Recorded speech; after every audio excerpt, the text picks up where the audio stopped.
Welcome to Reread, where I'm rereading through the expanded universe in chronological order. Folks, we're on Book 4 of the Last of the Jedi series, written by Jude Watson. This one's called Death on Naboo. Now, the High Inquisitor, he knows that Darth Vader is Anakin Skywalker. He knows that he had a relationship with Padme, and he's trying to get as much information as he can. Now, how does he know this? Because before the videos, the holograms of the security cams were erased by the Emperor, he saw Anakin Skywalker kneel before the Emperor on one of the cams and pledge his, fealty toward him and rise as Darth Vader. So he's one of the ones who knows that secret, but he wants to know more secrets, which you kind of know how his story is going to end when that happens. Meanwhile, of course, Solus and her gang are trying to fend off the Imperial attack in the underworld of Coruscant. This goes on for a long time, about 83 pages before they ever even get to Naboo. So most of the book is just on different adventures. Meanwhile, Ferris is trying to escape. And there's a new friend he makes in jail called Clive, who's going to be part of the series going forward. But while that's all happening, she figures, who is the traitor? Oh, it was her Duro's assistant. She didn't even give him a name. And then that's it. Yeah, I shouldn't have trusted him. And then Trevor goes, oh yeah, I saw the Empire give him a land speeder and he got away right before the battle came or whatever. I don't know. And it's like, that was the big deal. I mean, remember the traitor, a traitor in the mist was supposed to be a big reveal. Which one of the big names was it going to be, or the side characters was it going to be? None of them. It's like she completely dropped the storyline, thought, well, it's not interesting to have a traitor, so didn't even give him a name. At least we know the species, right? And it's like just half a page. I was so silly to trust him. Oh well. Moving on. But once Clive and Ferris break out of prison, they run smack dab into Trevor and Solus and the rest of the gang who are trying to free them or on their way to free them, only to find that they were getting freed anyway.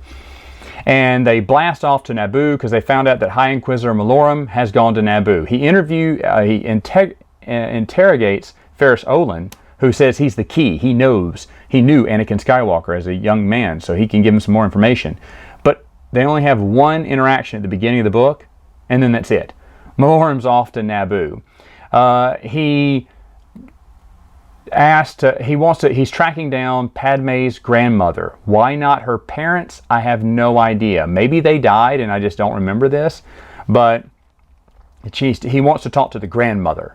Because grandmothers handle the funerals, is what it was, of the child. So he's like, so it's the grandmother who will give me more information. Well, the grandmother has a premonition that today's the day she's going to die, and the High Inquisitor comes, questions her, and then without her revealing anything, realizes Padme had a child.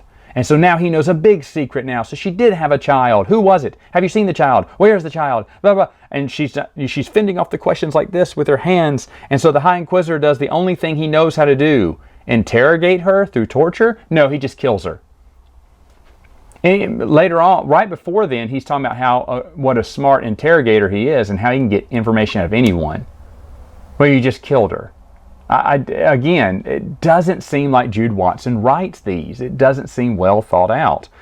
Anyway, Ferris goes underwater, just like in episode 1, goes to see Boss Nass, talks to the Queen and Boss Nass through a holonet, and convinces them to form an army to overthrow the Empire and make it look like an accident. Because there's some illegal munitions that they're keeping on the planet in a factory that they all know of, but they can't do anything about. But they said, what if it blew up and took all the Imperials with them?